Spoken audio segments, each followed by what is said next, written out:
எழுத்தாளருமான என் ஜலநாதன் ஐயா அவர்கள். வாருங்கள் ஐயா, உங்களுடைய ஆக்கத்தை தாருங்கள். காலை கதம்பம்.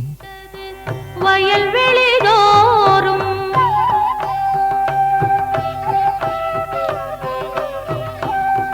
நீற்றினை அணிந்துனை புகழ்ந்தனர் நல்லோர், நினைந்துனை பணிந்துளம் நெகிழ்ந்தனர் பல்லோர். தமிழே அமுதே வருவாய் நிறைவாய் தருவாய். உலகெங்கும் உள்ள தமிழ் உறவுகளுக்கும் ஜெர்மனி தமிழருவி வானொலிக்கும் நேயர்களுக்கும் திரு நைனை விஜயன் அவர்களுக்கும் திருமதி சசிகலா நைனை விஜயன் அவர்களுக்கும் என் வணக்கம். உணவு, உணர்வு, உடம்பு எனும் தலைப்பில் உங்களோடு சிலவற்றை பகிர்ந்து கொள்கிறேன். எழுத்தும் குரல் வடிவமும் தக்கோலம் என் ஜலநாதன், உத்திரமேரூர், தமிழ்நாடு. உணவு, உணர்வு, உடம்பு. வா பன்னீர், எப்படி இருக்க?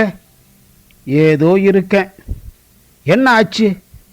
நேற்று கல்யாணத்துக்கு போனதில் கொஞ்சம் அதிகமாக சாப்பிட்டேன். ஜீரணம் ஆகாமல் ரொம்ப அவஸ்தைப்பட்டுட்டேன். அதிகமாக சாப்பிட்டா கொஞ்சம் ஜீரகத்தை வாயில் போட்டு நல்லா மென்று தின்னணும். சீரகத்தை தின்னா சீரகத்தோட எசன்ஸு வயிற்றுக்குள்ளே போன பிறகு கொஞ்சம் நேரத்தில் தாகம் எடுக்கும். பிறகு தண்ணீரை குடிக்கணும். தண்ணீரை குடித்தா கொஞ்ச நேரத்தில் ஜீரணமாகிடும்.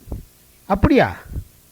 ஜீரணமாகாமல் கஷ்டப்பட்டதை விட இப்படி ஆயிடுச்சே என்ற மனவேதனை தான் அதிகமாக ஆயிடுச்சு. உண்மைதான். சும்மாவா சொன்னார் சாந்திநாதன்ற கவிஞர்? என்னப்பா சொன்னார் சாந்திநாதன்? உண்ணும் உணவும் எண்ணும் எண்ணமும் திண்ணமாய் இருந்தால் நன்றே பெறலாம் நலம்.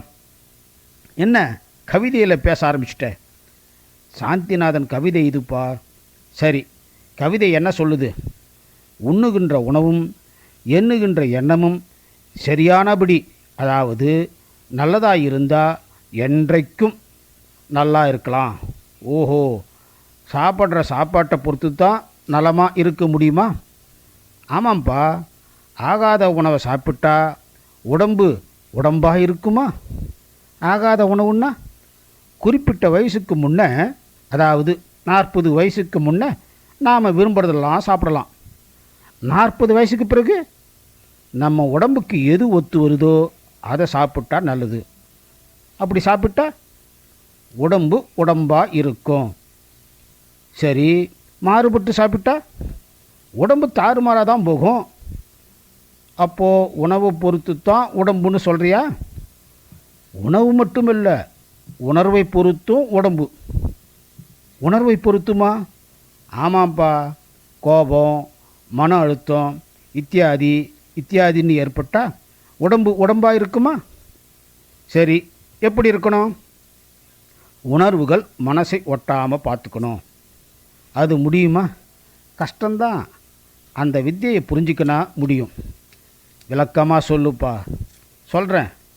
உணவை பொறுத்தும் உணர்வுகள் ஏற்படுறது உண்டு. உணவுக்கும் உணர்வுக்கும் தொடர்பு உண்டான்னா சொல்கிற? தொடர்ந்து அசைவ உணவையே சாப்பிட்டு வந்தால் கொடூரமான எண்ணங்கள் ஏற்படுறதுக்கும் உடம்பு கெடுவதற்கும் வாய்ப்புண்டுன்னு உளவியல் அறிஞர்கள் சொல்கிறாங்க. அப்போது உடம்புக்கும் உணர்வுகளுக்கும் உகந்தவாறு சாத்வீக உணவாக சாப்பிட்றது நல்லதுன்னு சொல்கிறியா? ஆமாம்ப்பா. அது மட்டும் இல்லை, வாயை கட்டினா நோயற்று வாழலாம். சாப்பிடாமல் இருன்னு சொல்கிற. சாப்பிடாமல் இருக்க சொல்லலை, உடம்புக்கு ஒத்துக்கிற அளவான உணவு, அதாவது 1/4 பங்காவது வயிறு காலியாக இருக்கிற மாதிரி அளவாக சாப்பிடணும். ஓஹோ, அதுக்கு தான் வாயை கட்டணும்னு சொல்கிறியா? அளவான உணவும் அளவாக பேச்சும் இருக்கணும்னு தான் வாயை கட்டணும்னு சொல்கிறேன். உணவின் அளவு சரி, பேச்சு கூடவா அளவாக இருக்கணும்னு சொல்கிற? ஆமாம்ப்பா. அளவில்லாமல் பேச ஆரம்பித்தா பிரச்சனை இத்தியாதிகள்னு. ஆமாம்ப்பா. தேவையில்லாத பேச்சு வீண் வம்பு ஆச்சுன்னு சும்மாவா சொன்னாங்க? சரியாக சொன்னேன். குடும்ப சூழலில் ஏற்படுற பிரச்சனைனால மனசு பாதிக்காதா? நிச்சயம் பாதிக்கும். அப்படி பாதித்தா உடம்பு கெடாதா? கரெக்டாக சொல்கிற. குடும்ப சூழலில் பிரச்சனைகள் ஏற்படும். அதை அமைதியாக மனம் விட்டு பேசி தீர்த்துக்க பார்க்கணும். உதாரணமாக கோபம் ஏற்படாமல் பார்த்துக்கணும். கோபம் ஏற்பட்டால் எல்லாமே பாதிக்கும். எந்த நன்மையும் விளையாது. யோசி. அது சரி, கோபம் வராமல் எப்படி பார்த்துக்கிறது? அதான் வரும்போது யோசின்னா கஷ்டம்தான்.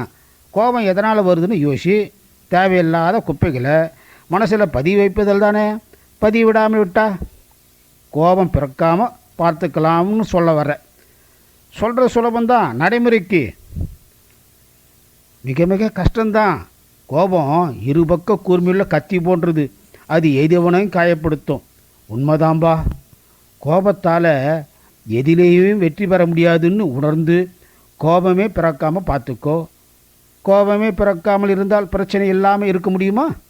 கோபம் மட்டும் இல்லைப்பா, எந்த ஒன்றிலேயும் மனசு ஒன்றாமல் பூ போல் மென்மையாக வச்சு கொண்டு அலசிப்பார். தாமரையில் தண்ணி போல் எதிலேயும் ஒட்டாமல் உன்னையே வெளியில் வந்து கவனிச்சுப்பார். அப்படி பார்த்தா பிரச்சனைகளால் உணர்வுகள் மனசு ஒட்டாமல் பார்த்துக்கலாம். உடம்பும் பாதிக்காமல் வச்சுக்கலாம்.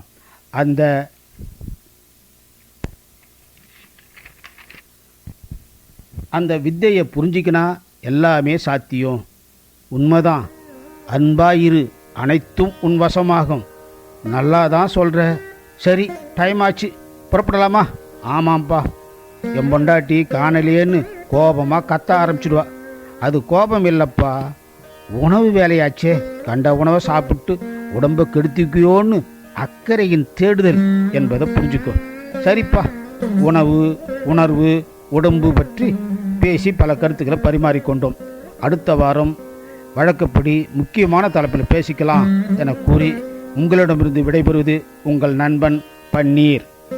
வாய்ப்பளித்த ஜெர்மனி தமிழறி வானொலிக்கு நன்றி, வணக்கம். தக்கோலம் என் ஜலநாதன், உத்திரமேரூர், தமிழ்நாடு, சங்கத் தமிழ் இலக்கிய பூங்கா.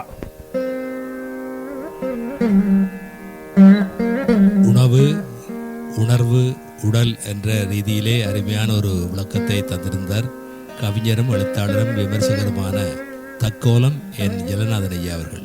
மிக்க நன்றிகள் ஐயா. மீண்டும் மீண்டும் இணைந்து சிறப்பியுங்கள். நன்றி, வணக்கம்.